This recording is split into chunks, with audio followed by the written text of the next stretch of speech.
सबसे पहले यही कहूंगी कि हम ये कहते हैं कि पड़ोसियों से रिश्ते अच्छे हो तो बेहतर, लेकिन सोचिए तब क्या हो जब पड़ोसी ही दो धुरी में बंट जाएं और इस धुरी को पाटने के लिए आप हर मदद करें, लेकिन तब भी बात ना बने, तो फिर इसका समाधान क्या है? ऐसे में चलिए समाधान से पहले समस्या पर बात कर लेती हूं। बीते 2 दिन से हम लगातार आपको मालदीव्स और भारत के बीच चल रहे डिजिटल वॉर के बारे में एक एक डिटेल बता चुके हैं, जिसका शंखनाद प्रधानमंत्री मोदी की तस्वीरों के साथ हुआ था। यह दुनिया के इतिहास की पहली ऐसी बहस थी जिसमें दूसरे पक्ष का जिक्र भी नहीं था, लेकिन फिर भी दूसरा पक्ष इसमें कूदता है और उतनी ही तेजी से उसका आर्थिक ग्राफ भी नीचे की ओर गिरता है। इस बहस से छिड़े हुए बवंडर के पीछे की पूरी ABCD मैं आपको पहले ही बता चुकी हूं, जिसको एक शब्द में अगर मैं पैक करूं तो अपॉर्चुनिस्ट। जी हां, मालदीव्स इज एन अपॉर्चुनिस्ट। लेकिन इसमें एक निष्पक्ष सवाल तो यह भी है कि भाई उनके देश की बात है तो उन्हें जो पसंद आए चुनने दीजिए, उन्हें चीन की चमचागिरी पसंद है तो करने दीजिए, क्योंकि इसमें तो ऑल टोटल उनका ही घाटा है ना, हमारा तो कुछ नहीं जाता। बट रिमेंबर, दुनिया कहती है कि Modi is a global leader and leader means who leads to a right path. मतलब कि जो गलत दिशा में जा रहे हैं उनको सही दिशा दिखाना। अब चीन के साथ जाने का मतलब है कि अपना सब कुछ खो देना, और इसे समझाने के लिए मुझे किसी डेटा की भी जरूरत नहीं, महज एक तस्वीर आपके सामने रखूंगी। ये तस्वीर देखिए और पूरी खबर समझिए।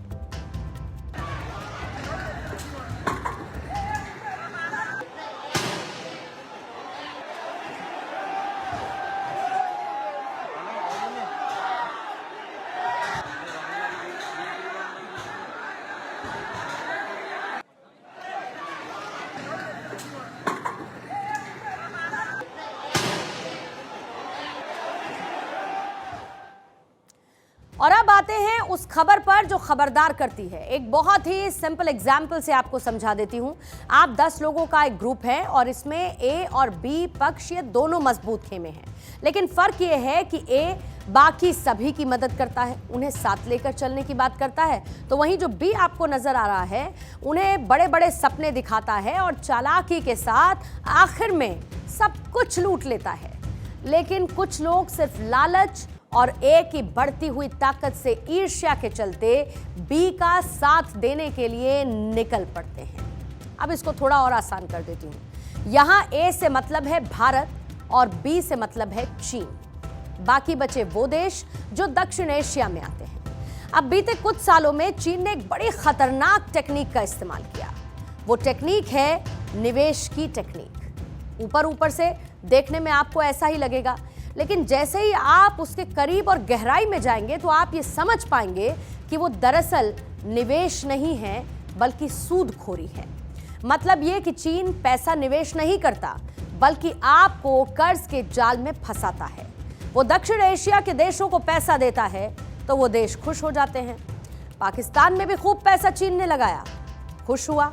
ये सभी चीन को अपना चाचा बना लेते हैं, लेकिन जब तक ये देश अपनी बैलेंस शीट चेक करते हैं या ये कह लीजिए उस बैलेंस शीट के रिजल्ट को समझ पाते हैं, तब तक इतना कर्जा हो चुका होता है कि हाल श्रीलंका जैसा होता है।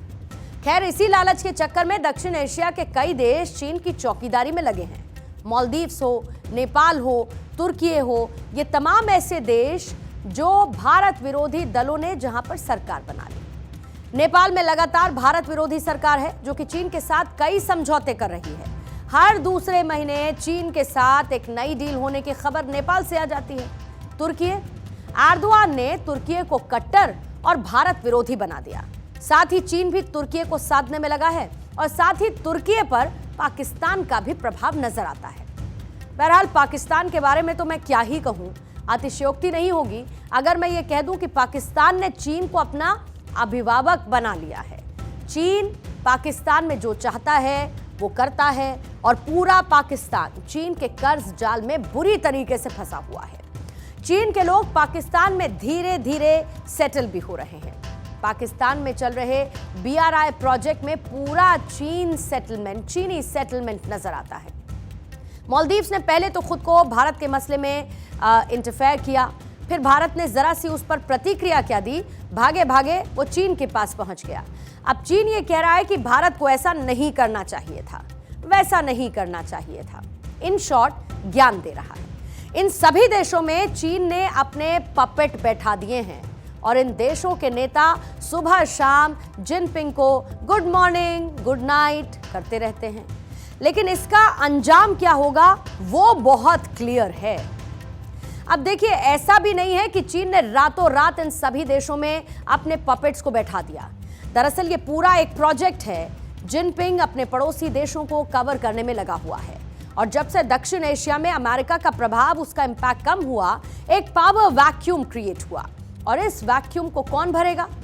दुनिया के बड़े देशों का मानना है कि इस वैक्यूम को सिर्फ भारत ही भर सकता है। ग्लोबल साउथ समिट में भी हमने ये देखा कि भारत ने कितनी स्ट्रॉन्ग लीडरशिप सबके सामने रखी। लेकिन सवाल यह है कि इन सब के बावजूद ये देश चीन के जाल में कैसे फंस रहे हैं। बेल्ट एंड रोड इनिशिएटिव यानी कि BRI और अन्य चीनी परियोजनाओं के जरिए चीन इस क्षेत्र के छोटे देशों को प्रभावी ढंग से अपने साथ जोड़ रहा है। चीन उन दक्षिण एशियाई देशों तक लगातार पहुंचने का प्रयास कर रहा है जिन्हें अंतर्राष्ट्रीय समुदाय के अन्य सदस्य अलग अलग कारणों से या तो छोड़ देते हैं या फिर उनसे दूरी बना लेते हैं। मसलन तालिबान के नेतृत्व वाले अफगानिस्तान, सैन्य शासन वाले म्यांमार और आर्थिक समस्या से जूझ रहा श्रीलंका, जिसके मामले में यही हुआ।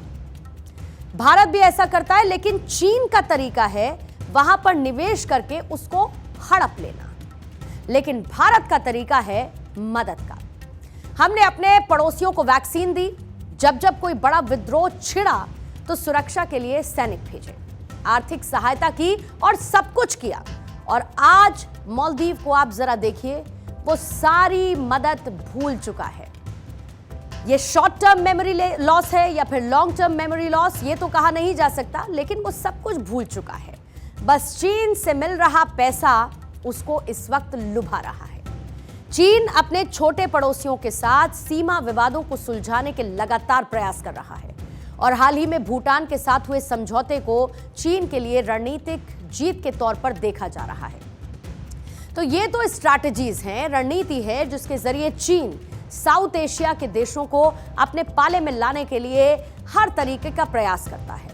इसमें भारत का कोई नुकसान नहीं है, लेकिन हां, भारत की जिम्मेदारी जरूर है कि इन देशों को आर्थिक रूप से तबाह होने से बचाया जा सके। इन देशों का हाल भी पाकिस्तान या श्रीलंका जैसा ना हो, उससे पहले इन्हें संभालने की कोशिश तो होनी ही चाहिए।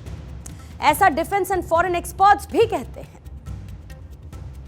जहां तक हिंदुस्तान का सवाल है, हिंदुस्तान को दोनों देश को, नेपाल और मालदीव को टाइम टू टाइम बताना पड़ेगा कि चाइना के ऊपर डिपेंडेंसी ठीक नहीं है। हिंदुस्तान उनका पड़ोसी मुल्क है, सबसे नजदीकी मुल्क है। जब भी कोई आर्थिक मदद होगी, जब कोई विपदा आएगी, उसमें सबसे पहले हिंदुस्तान ही उनके सामने खड़ा रहेगा। लिहाजा उनकी जो सिक्योरिटी नीड है, उनकी जो सोशल नीड है, उनकी जो एजुकेशनल नीड है, उनकी जो टेक्नोलॉजिकल नीड है, वो सारी नीडें जो है हिंदुस्तान पूरी करता हुआ दिख रहा है। और ये बताना पड़ेगा चाइना की क्या नेफेरियस डिजाइन है। उसने किस तरीके से ताइवान के इशू को देखिए अपने में मिलाना चाहता है, किस तरीके से श्रीलंका को अपने ऊपर डिपेंडेंट बना लिया, किस तरीके से उसने इकोनॉमिक कॉरिडोर पाकिस्तान में बनाया जिससे पाकिस्तान उसके ऊपर डिपेंडेंट हो गया।